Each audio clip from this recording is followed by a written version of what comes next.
Bismillahirrahmanirrahim. Assalamualaikum warahmatullahi wabarakatuh. Salam sejahtera, salam hormat dan salam bahagia tuan-tuan dan puan kepada semua para penonton yang masih lagi setia mengikuti kami dari Center daripada Facebook ataupun YouTube ataupun dari mana-mana tuan-tuan dan puan menonton kami, dan pastinya kembali lagi bersama dengan saya Hanif Ahmad untuk sesi fakta dan analisis untuk kita berbicarakan berkenaan dengan isu semasa, hal-hal terkini berkenaan dengan hal sosial, ekonomi, politik dan sebagainya. Dan sudah pasti untuk siri kali ini kita membicarakan berkenaan dengan politik, berkenaan dengan pilihan raya negeri, dan sudah pasti untuk ketika ini kita membicarakan berkenaan dengan pilihan raya negeri 9 yang saya kira kurang 48 jam lagi akan melabuhkan tirainya, akan sampai ke hari pembuangan undi pada 1 Ogos 2026, dan kurang 48 jam lagi seluruh rakyat negeri 9 akan membuang undi menentukan hala tuju masa depan kepimpinan yang akan menerajui Negeri Sembilan selepas pilihan raya ini selesai nanti. Jadi Alhamdulillah bersama dengan saya rakan sejawat saya, saudara Firdaus Muhammad. Apa khabar Firdaus? Baik, Assalamualaikum warahmatullahi wabarakatuh, Saudara Nik. Waalaikumsalam. Jadi ini untuk kali pertama sebenarnya kita mengetengahkan Saudara Firdaus yang merupakan ketua penyelidik, ketua unit penyelidikan untuk Ida Research Center. Kalau tuan-tuan dan puan banyak melihat hasil-hasil penyelidikan, kajian dan sebagainya, jadi antara tulang belakang yang menerajuinya adalah Saudara Firdaus sendiri. Jadi kita tak nak basa-basi Saudara Firdaus. Firdaus, kita nak tengok berkenaan dengan Negeri Sembilan ni, kita ada lebih kurang 48 jam sebelum hari mengundi.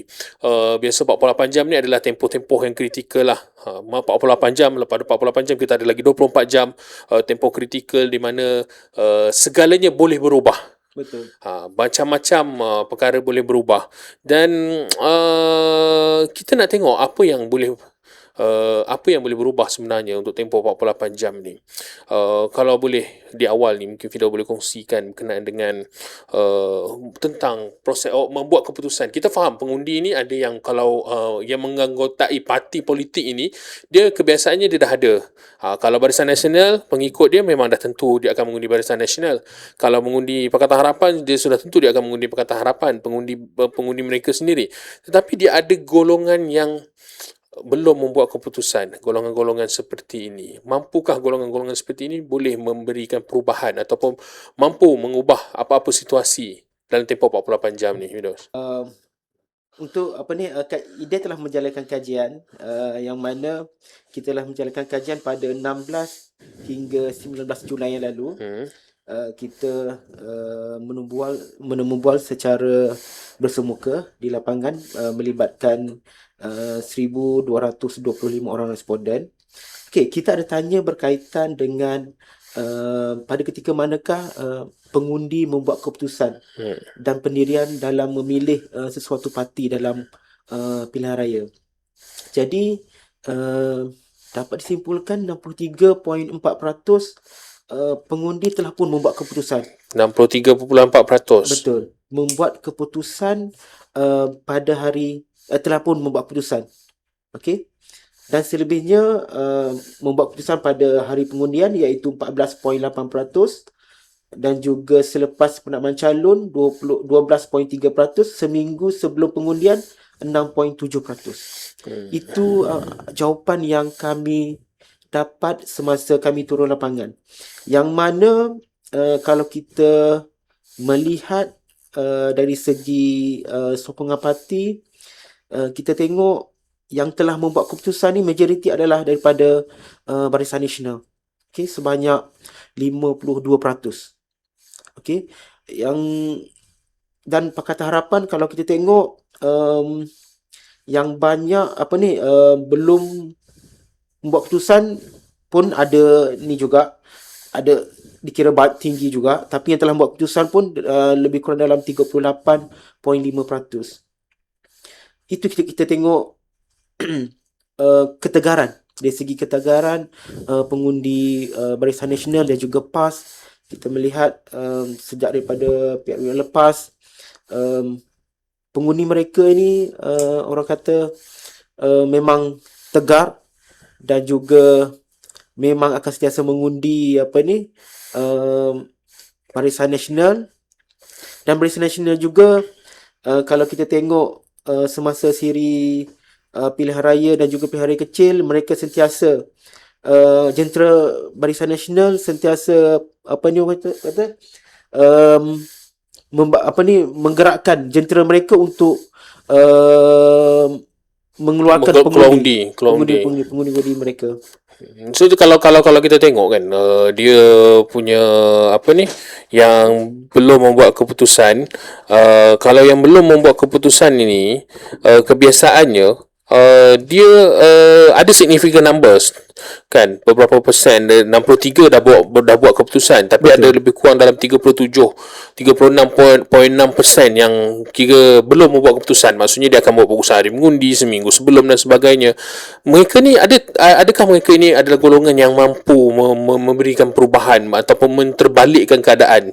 Contohnya kalau kita lihat majoriti BN yang Firdaus sebut tadi, BN mempunyai majoriti mempunyai bilangan yang dah buat keputusan tu lebih tinggi berbanding Pakatan Harapan, sekitar 52%.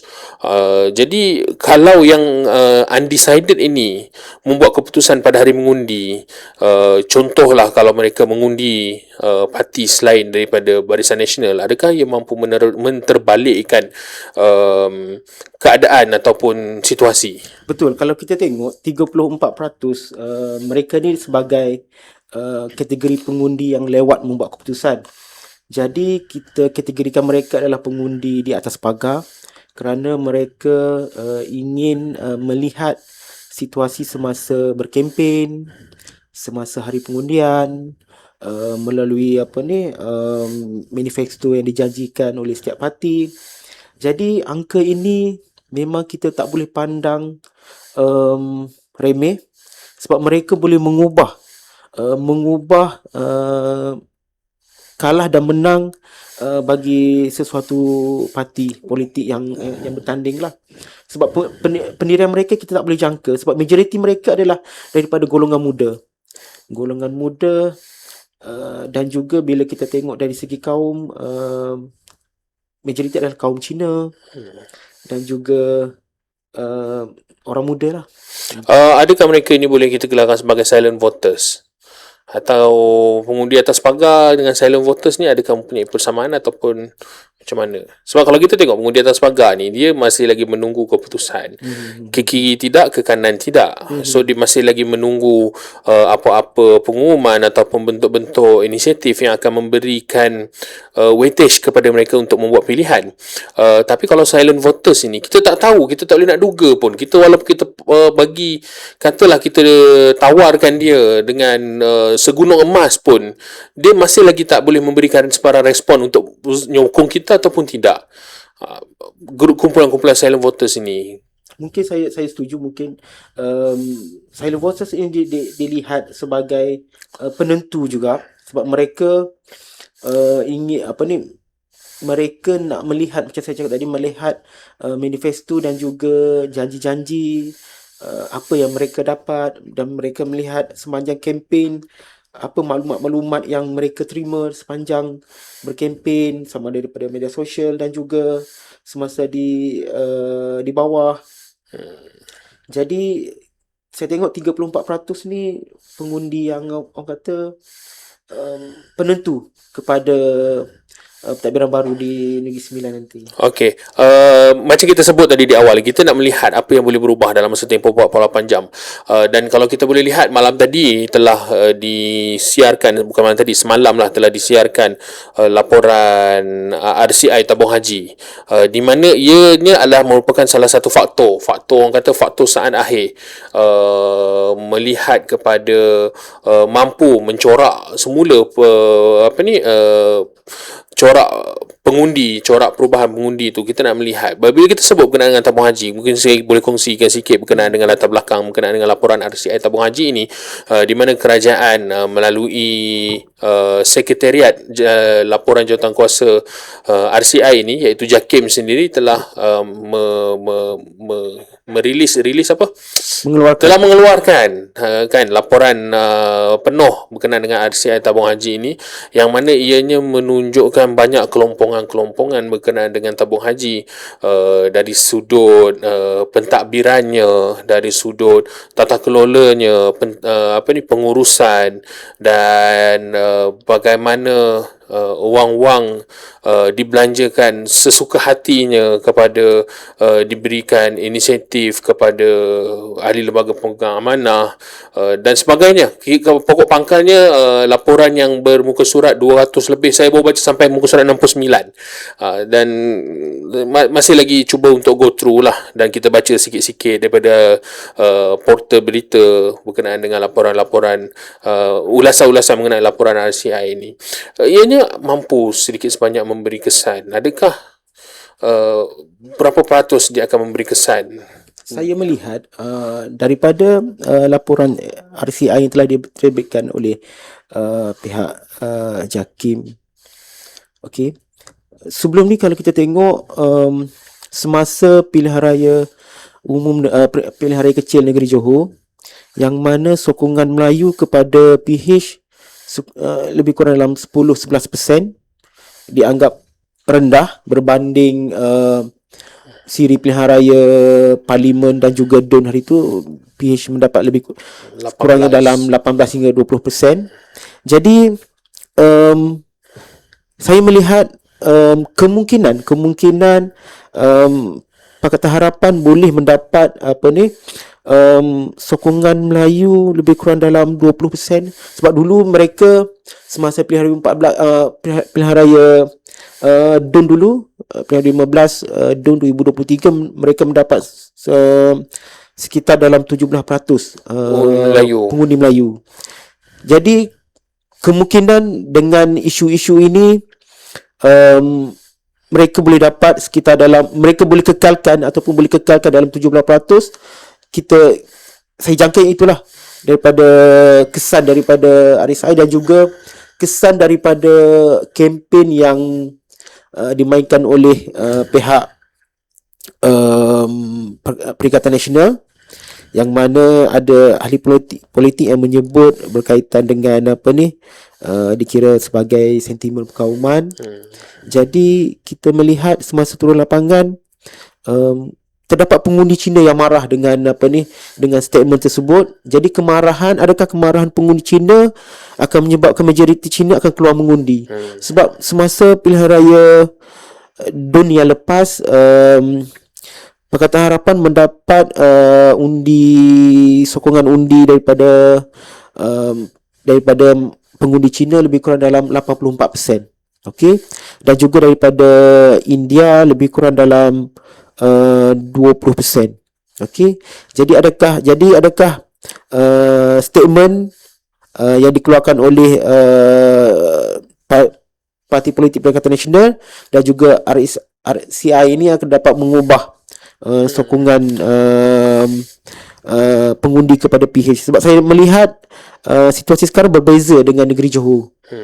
Sebab kalau kita lihat di Negeri Sembilan ini berlaku perkara-perkara yang agak menarik untuk kita lihat. Pertama, bagaimana BN dan PN secara terbukanya menyatakan kerjasama pilihan raya, dia orang kata, bukan kerjasama politik tapi kerjasama pilihan raya dalam untuk memenangi kursi-kursi di Negeri Sembilan. Dan kursi-kursi yang hendak dimenangi ini pastinya kursi-kursi yang majoriti Melayu, dan mereka berusaha dengan menjalinkan kerjasama dalam pilihan raya ini untuk memenangkan antara satu sama lain lah. Dan kemudian hasil kerjasama ini, bentuk corak kempen juga, mereka ialah pimpinan-pimpinan UMNO sendiri apabila terlalu lantang bercakap berkenaan dengan undang-undang tubuh kerajaan negeri sekalipun, apabila menyatakan DAP akan jadi menteri besar sekiranya menteri besar sekarang Datuk Syed Aminuddin Harun kalah di Linggi, China akan Menteri Besar, dan sudah pasti ianya bertentangan dengan Undang-Undang Tubuh Kerajaan Negeri yang menyentuh Undang-Undang Tubuh Kerajaan Negeri, dan itu telah menimbulkan kemarahan orang-orang Negeri Sembilan apabila isu seperti maksudnya Undang-Undang Tubuh Kerajaan Negeri itu tidak difahami oleh wakil seorang Melayu daripada Barisan Nasional tentang bagaimana penubuhan kerajaan negeri, dan mengiyakan seolah-olah menanamkan naratif seolah-olah DAP dan China akan menjadi Menteri Besar sekiranya Melayu daripada PH kalah. Dan kemudian daripada Perikatan Nasional sendiri, Yang Amat Berhormat Menteri Besar Kedah Datuk Sanusi yang telah menyatakan berkenaan dengan China ada China, Melayu ada India, ada India, Melayu cuma ada tanah Melayu. Mungkin konteks yang beliau nak sampaikan itu adalah konteks yang jelas. Orang Cina ada negara China, orang India ada negara India, orang Melayu ada tanah Melayu, kan? Mungkin tidak merujuk untuk menghalau orang Cina ataupun orang Melayu, tapi hakikatnya frasa itu sebenarnya kenapa nak sebut perkara tu? Frasa itu juga menyebabkan pengundi Cina marah dengan dengan PAS, terutamanya pemimpin PAS. Ya, itu realiti yang kita jumpa kat bawah apabila kita turun ke lapangan. Itu kemarahan-kemarahan yang sebenar. Orang Cina di bawah, orang India di bawah. Sebab macam saya sebut, saya faham, saya melihat ucapan lebih panjang kan berkenaan dengan apa yang disebutkan oleh Menteri Besar Kedah. Fahamlah mesejnya, nak bagi tahu kan kita ni kuat di tanah Melayu ini, kita Melayu, ada tanah Melayu ini. Betul. Tapi frasa orang kata zaman media sosial ni, orang tak nak tengok panjang, orang tengok sikit, itu saja dah menyentuh kebangkitan api perkauman lah, api perkauman yang telah dihidupkan. Jadi itu antara faktor-faktor. Kita tak berniat nak mengulas lanjut, tapi faktor-faktor yang kalau saya boleh recap sedikit, yang boleh mengubah situasi. Kan, kalau saya sebut daripada awal tadi, banyak yang membuat keputusan ini adalah golongan-golongan ahli-ahli parti yang telah membuat keputusan. Tapi ada lebih kurang 34% yang belum buat keputusan, yang di mana 34% ini yang nak dimenangi hatinya oleh ahli-ahli politik, calon-calon yang kena menang, dan juga silent voters yang kita tak tahu ke mana arah tujunya. Dan macam saya sebut tadi, faktor-faktor saat akhir seperti RCI, sentimen perkauman dan sebagainya yang dimainkan ini sebenarnya kalau dalam masa 2 hari ini ada ledakan naratif yang besar cuba dimainkan lagi, mungkin itu adalah faktor-faktor yang mampu mengubah. Dari segi peratusan keluar mengundi, kita ada tanya juga berkaitan sama ada mereka keluar mengundi ke tak pada pilihan raya akan datang. 62.3% mengatakan mereka akan keluar mengundi pada pilihan raya akan datang, yang mana 24% menyatakan kemungkinan besar akan keluar mengundi, tetapi bergantung kepada pelepasan kerja, dari segi cuaca, dari segi kempen, dan juga pengangkutan lah. Kemudahan untuk keluar mengundi. Dan terdapat dalam sekitar 98% masih belum membuat keputusan sama ada untuk keluar mengundi ke tak, dan 2.3% menyatakan kemungkinan kecil tidak akan keluar mengundi. Dan kita melihat, bila saya melihat mengikut kaum, 67% daripada kaum Melayu, mereka menyatakan kesediaan untuk keluar mengundi pada pilihan raya. Tetapi untuk kaum Cina dan India dilihat agak rendah berbanding dengan kaum Melayu, iaitu sekitar 56%. Yang ni dalam keadaan kami buat survey sebelum RCI dikeluarkan, dan juga sebelum penamaan calon sekalipun. Baik, itu faktor-faktor. Jadi mungkin masyarakat India bila dengar kenyataan daripada parti politik, mungkin mereka marah untuk keluar mengundi ataupun untuk tidak keluar mengundi. mengundi. Baik, itu kita boleh lihatlah apa yang akan 48 jam sebelum mengundi, apa yang boleh berubah. Itu antara faktor-faktor yang kita boleh lihat, membuat keputusan silent voters dan juga faktor saat akhir. Tapi kita nak lihat, kalau kita boleh telusuri sedikit Firdaus berkenaan dengan siapa yang menjadi penentu dalam pilihan raya ini. Adakah anak muda, orang atas pagar, penjawat awam, orang bandar ataupun luar bandar? Kalau nak disimpulkan berkenaan dengan siapa penentu kepada undi-undi pilihan raya pada Negeri Sembilan ini? Saya melihat penentu bagi bagi PRN Negeri Sembilan akan datang adalah golongan pertama adalah golongan muda. Golongan muda sama ada mereka keluar mengundi ataupun tidak. Yang kedua adalah pengundi Cina. Pengundi Cina akan keluar mengundi ataupun tidak. Yang itulah saya lihat. Jadi dua yang akan menjadi penentu adalah pertama adalah golongan muda. Anak muda ini sama ada mereka akan berdoyong-doyong keluar memilih apa yang mereka nak pilih, dan ataupun golongan Cina lah yang sama ada mereka nak memboikot keluar mengundi akibat kerana Cina ini dia lebih banyak terkesan daripada sudut ekonomi mereka, dan cara mereka untuk boikot adalah dengan tidak keluar mengundi, dan itu adalah respon yang kita dapat di bawah. Dan kalau Cina keluar mengundi, mungkin ada sesuatu mungkin jadi juga penentu. kalau masyarakat Melayu terdapat dalam sekitar 10% atau 20% pengundi Melayu yang melihat dia tak nak keluar mengundi selepas laporan RCI. Sebab bila kita turun lapangan, ada juga kita jumpa pengundi Melayu mengatakan semua politik ni sama. Semua parti politik adalah sama. Mereka dah muak dengan politik Malaysia sekarang selepas era perubahan orang kata perubahan kepimpinan yang 2018. Betul. Dalam tempoh satu penggal 3 Perdana Menteri. Betul. Betul. Itu adalah golongan, sebab bila kita tengok golongan-golongan orang Melayu ini agak terusik dengan laporan RCI. Saya tak boleh membaca lagi sejauh mana laporan RCI ini mampu mengubah corak pengundian orang Melayu di Negeri Sembilan ini. Masih lagi belum nampak. Mungkin esok kalau sempat kita boleh tengok esok bagaimana. Tapi buat masa ini saya belum nampak lagi perubahan corak pengundian orang Melayu di Negeri Sembilan. Disebabkan laporan RCI ini. Tapi apa yang saya boleh lihat, parti-parti politik yang seperti Barisan Nasional dan juga Perikatan Nasional yang menjalin kerjasama dan dikatakan terlibat di dalam laporan RCI itu agak bersungguh juga untuk memanipulasi laporan itu.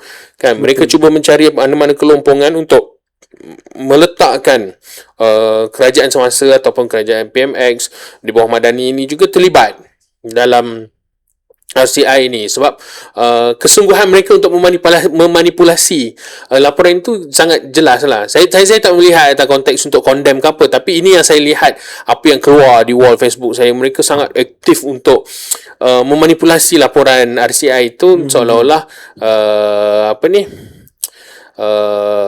pelanggaran bukan dilakukan oleh mereka sahaja, tapi juga yang dibuat oleh kerajaan semasa.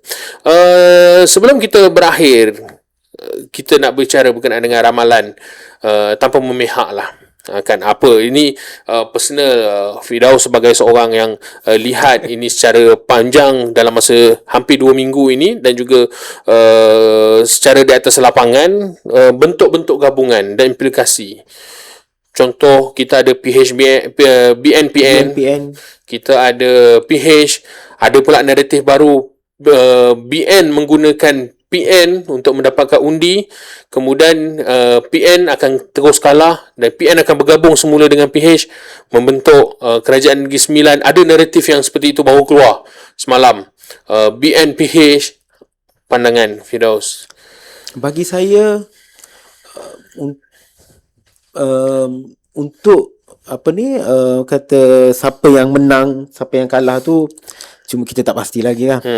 Cuma bagi saya yang mendahului adalah Barisan Nasional lah. Kita boleh tengok cara kempen turun bawah, kerjasama dengan PN, memang memberi kelebihan kepada BNPN.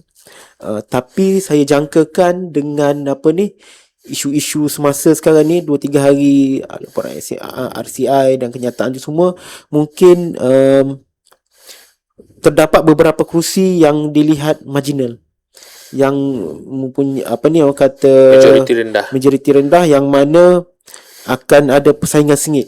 Sebelum ni kita melihat memang Barisan Nasional memang mendahului, tetapi disebabkan oleh isu-isu ni kita melihat mungkin pertambahan kerusi yang kerusi-kerusi yang marginal yang boleh dilihat sengit lah. Jadi macam saya sebut tadi lah, kita nak melihat, kita cuba memberi ramalan tanpa memihak. Sebab bila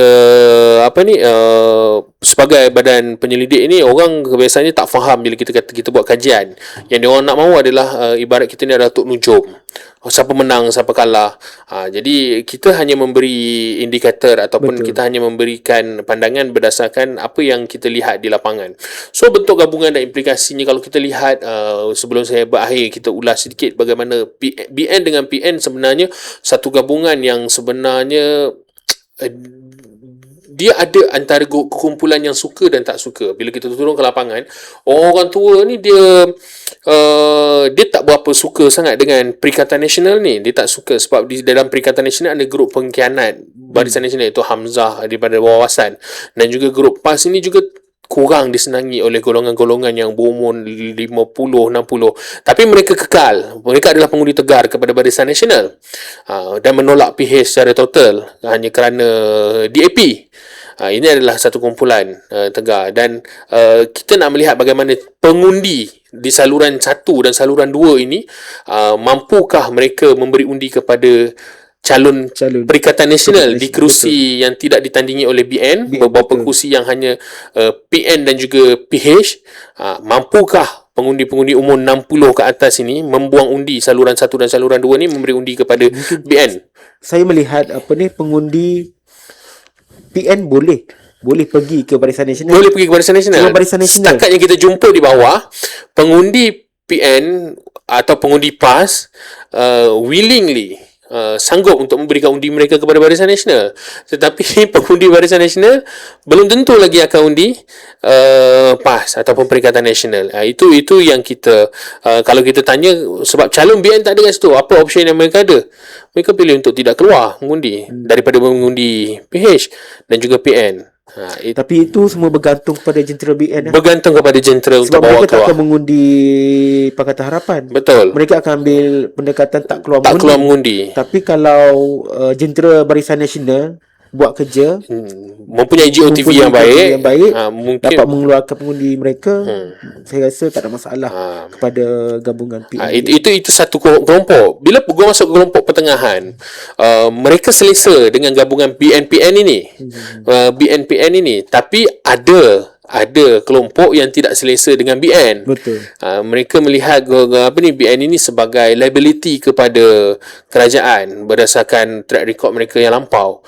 Mereka okey nak mengundi PAS sebab katanya belum pernah lagi merasa dipimpin oleh PAS, dah rasa BN, tapi mereka tak sedar kalau sekalipun PN menang, tetap BN yang akan mendominasi. Betul. Jadi kelompok pertengahan ni dia agak serba salah. Begitu juga kelompok muda yang sebelum ini mereka harap kelompok muda ni adalah kelompok yang boleh jadi bank vote mereka lah dengan mainkan naratif di TikTok dan sebagainya. Tapi tidak lagi. Tidak lagi. Sebab golongan muda ni lah golongan paling, nak kata fragile, tak fragile, tapi mereka ni lah golongan yang paling terdedah dan paling susah kita nak baca pendirian mereka. Jadi dalam menduga, meramal menang dan kalah ini, kerana setiap segmen saluran tu pun mempunyai rencam yang sangat pelbagai untuk kita fahamkan siapa yang mereka akan undi. Sebab kalau nak kalau nak undi parti ni dia orang tak sokong, nak undi parti yang mereka sokong tak bertanding pula. Jadi ada pelbagai. Itu yang kita agak sukar. Namun macam yang Firdaus sebut tadi, mengikut di atas kertas berdasarkan kajian dan lapangan dengan hasil kerjasama, mungkin Barisan Nasional masih mendahului lah. Berapa kursi itu kita tak pasti, tapi mendahului lah tapi tidaklah terlalu ke depan. Masih lagi boleh dicabar, masih lagi diikuti rapat oleh Pakatan Harapan. Jadi saya ingat itu sedikit sebanyak lah kalau kita nak tengok 48 jam sebelum mengundi apa yang boleh berubah, apa yang akan berubah. Namun untuk jentera-jentera parti berbekalkan beberapa hari ini, perkuatkan usaha kempen, berkempenlah dengan secara berhemah, janganlah berkempen dengan mempromosikan kebencian. Betul. Itu sangat menyesakkan dada lah. Betul. Kerana apabila kita turun ke bawah, dahsyat. Perkauman tu dahsyat. Sentimen perkauman itu sangat dahsyat. Betul. Sejujurnya sangat dahsyat, tuan-tuan dan puan-puan. Apabila kita turun ke bawah, bila kita berjumpa dengan responden ataupun masyarakat Negeri Sembilan, orang-orang Negeri Sembilan di bawah, sentimen perkauman ini benar-benar dibaja, benar-benar disiram, benar-benar hidup dan sangat kuat. Dan kita pun berharap pilihan raya ni dapat dihentikan buat seketika. Satu tempoh masa yang lama. Betul. Sebab kalau disambung balik lepas ni di Melaka pula, api tu tak padam. Tak padam. Dia masih lagi jadi bara. Masih bara. Dan sejujurnya tuan-tuan dan puan-puan, ikhlas saya bagi tahu, ini kalau inilah cara sentimen perkauman yang dimainkan di bawah, bukanlah sebuah negara yang kita impikan lah akan bergerak ke hadapan kalau begini caranya. Jadi renungkanlah kepada semua parti-parti politik, pemimpin-pemimpin politik yang nak berkempen, berwaspadalah.